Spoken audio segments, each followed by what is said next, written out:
Welcome back to the deep dive. Today we're going to try to really get into the global economy Yeah. and all the craziness that's happening right now. hmm It's kind of like this giant interconnected machine, Yeah. almost like a clock where, one gear turns and it affects everything else. Absolutely. Yeah, it's a very complex system with so many moving parts, and it's always fascinating to try to make sense of it all. Right. And what's really interesting right now is, it's not all good or all bad. We've got some real serious challenges, Yeah, but there's also some areas where things are looking pretty good. absolutely. It's a very mixed picture at the moment. So that's kind of what we wanted to do in this deep dive. We've looked at a ton of information, and we want to bring you the most important insights about where the world economy is headed. Mm. We'll be looking at things like inflation and how trade is changing around the world, what's happening with those dynamic emerging markets, and then the elephant in the room, the impact of new technologies. Right? It's really a time of rapid transformation driven by technology and those other factors you mentioned. And it's crucial to understand that these issues are all deeply intertwined. For example, what's happening with inflation has a direct impact on global trade, Yeah. which in turn affects how emerging economies grow Exactly. and how quickly new technologies are adopted. Yeah, yeah.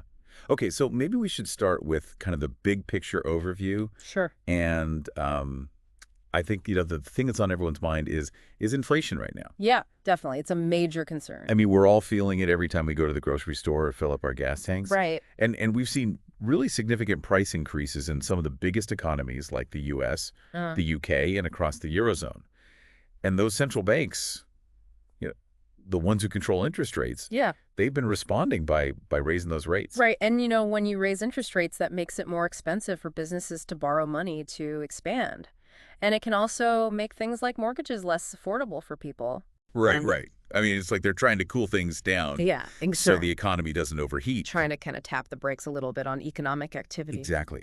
But here's the thing that I find really fascinating. While these big economies are wrestling with this whole inflation problem, you've got some emerging markets that are actually telling a very different story. hmm Countries like India and Indonesia are seeing some pretty strong growth Yeah, in their overall economic output, or GDP. that's right. Their economies are being driven by different factors. Ah, Things like demographics, so a younger population, right. rising domestic demand, and their specific roles in global supply chains Okay. lead to these different economic outcomes. And of course, we can't talk about the big picture without mentioning Sure. some of the geopolitical stuff that's been happening. Why? I mean, the war in Ukraine has really, thrown a wrench into things. Oh, absolutely. And particularly when you think about the flow of energy around the world and, Yeah. just the reliability of global supply chain. Huge disruption. Yeah. And then, of course, you've got the whole U.S.-China relationship, which is just constantly changing. And that has a huge impact on how trade flows around the world. Those geopolitical events add a lot of uncertainty to the mix. They can disrupt supply chains, Yeah. push up energy prices, Right. and ultimately influence inflation and growth all over the planet. It's like a constant game of chess. Yeah, exactly. You're always trying to anticipate the next move. And then just when you think you've got it figured out, Mm-hmm. you've got to factor in climate change, Right. which is becoming more and more pressing. Definitely. And the financial costs of extreme weather events are just adding up. Yeah. I mean, we're seeing it more and more, hurricanes, floods, droughts, Yeah. heat waves. Right. I mean, they're becoming more frequent, more intense, and they're costing us a fortune. Absolutely. And it's really forcing us to rethink how we build more resilient economies that can withstand these kinds of shocks. It's not just an environmental concern anymore. It's very much an economic one. So, when we look at all these things together, I think Mhm. it's really important for you, the listener, to realize that, this isn't just some theoretical discussion about economics happening in some ivory tower. Hmm. This stuff has real-world consequences for you. Right. It affects everyone. It affects how much you pay for groceries, Right. how secure your job is, what happens to your investments and your retirement savings. Your entire financial well-being is tied to the global economy. Exactly. So this big picture, as we've been calling it, is actually very personal. It is. And now let's maybe zoom in a little and look at some of the key trends Okay, yeah, let's do that. that are shaping these changes. So what are we talking about here? Well, first off, technology and automation are huge right now. Yeah. Artificial intelligence, Right. robotics, the whole digital transformation thing, it's changing every single industry out there. Yeah, it really feels like we're living through a technological revolution. They are. And it's exciting, but also kind of scary because it's happening so fast. But what's interesting is this trend has two sides to it. Okay, how so? On the one hand, these new technologies can lead to huge increases in productivity. Right. They can make businesses more efficient and potentially lead to greater overall output. So that's the good side. Yeah. But what about the potential downsides? Well, we have to think about the impact on jobs. As machines become more capable, what happens to the people who used to do those tasks? It's a big one. Yeah. What happens to those workers? Exactly. There's a growing concern about a skills gap, a mismatch between the skills people have and the skills needed in this new economy. I can definitely see that happening. And if we see governments and businesses scrambling, trying to figure out how to adapt to this rapid change. Trying to retrain people. Yeah, providing new education opportunities. Yeah.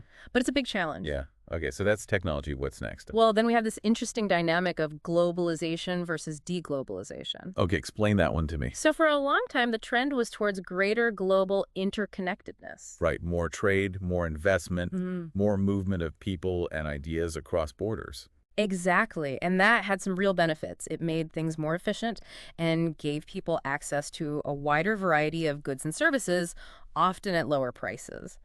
But now it seems like things are shifting. Yeah, we're seeing some pushback. Countries talking about being more self-reliant, Right. bringing manufacturing back home, what they call reshoring, Yeah. and putting up Big more that. barriers to trade. Right. So I guess the question for our listeners is, are we seeing the end of globalization as we know it? It's a good question. I think it's probably too early to say that globalization is over.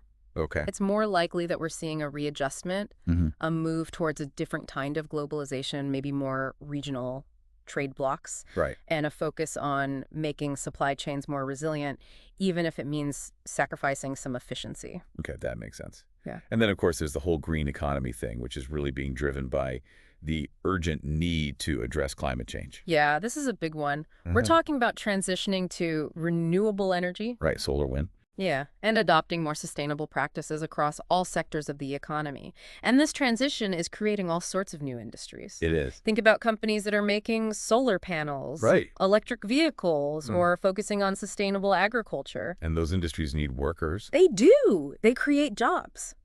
But it also means big changes for those traditional industries. The ones that rely on fossil fuels. Exactly. They're facing a lot of disruption. Yeah, and I think the urgency here is clear. We're not just talking about economic shifts. No. We're talking about the need to act quickly to avoid the worst consequences of climate change. Right. The stakes are high. They are very high. This is about the future of the planet. Exactly. The kind of world we leave for our children. So for you listening, the green economy isn't just some abstract concept. No. It's about the future of energy, the jobs that will be available, and ultimately the health of our planet. Absolutely.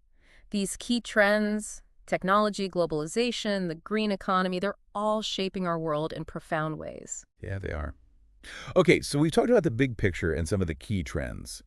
Let's shift gears a bit and talk about emerging markets, Okay. which are such a dynamic part of the global economy these days. And when we talk about emerging markets, we mean economies that are growing rapidly but still face some significant challenges. Right. We're talking about places like Brazil, India, Nigeria, Vietnam. There are many examples. Yeah, a lot of different countries fit that description. But what's really important to understand is the sheer size and influence of these economies.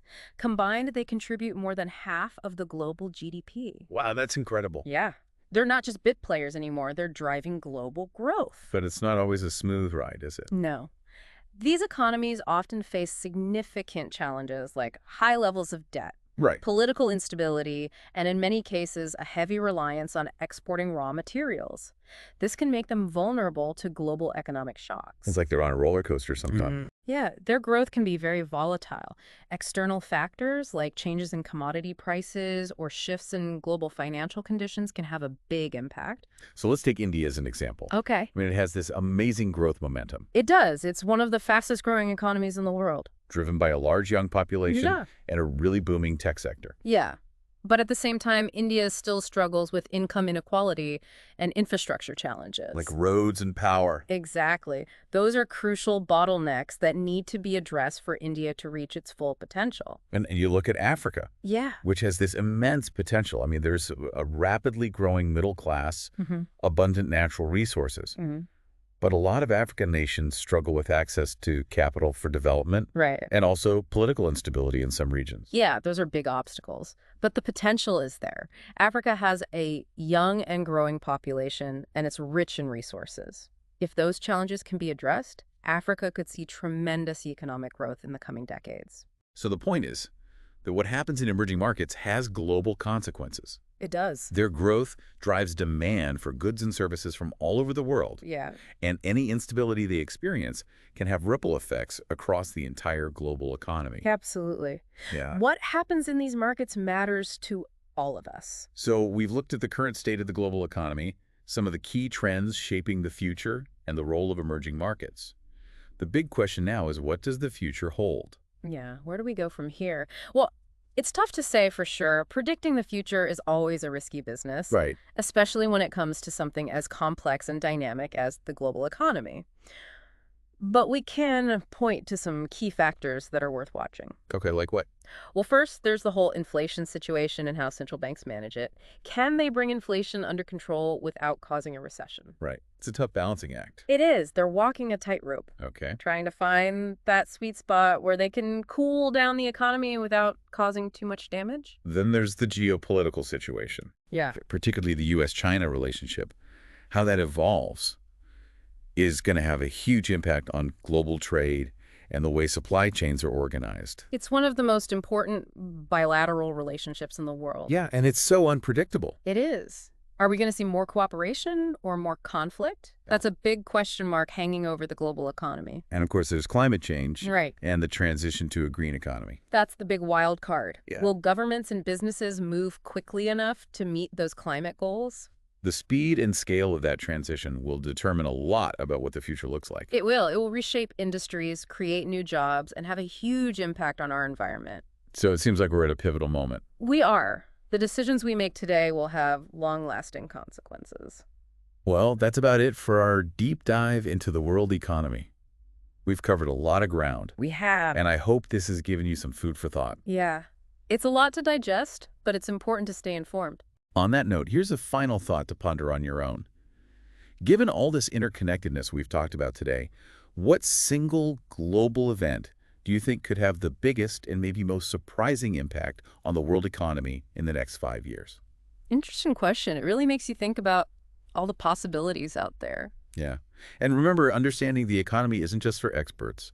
It affects all of us. It does. So keep asking questions, Be curious. and we'll see you next time for another deep dive. Yeah. Until then, thanks for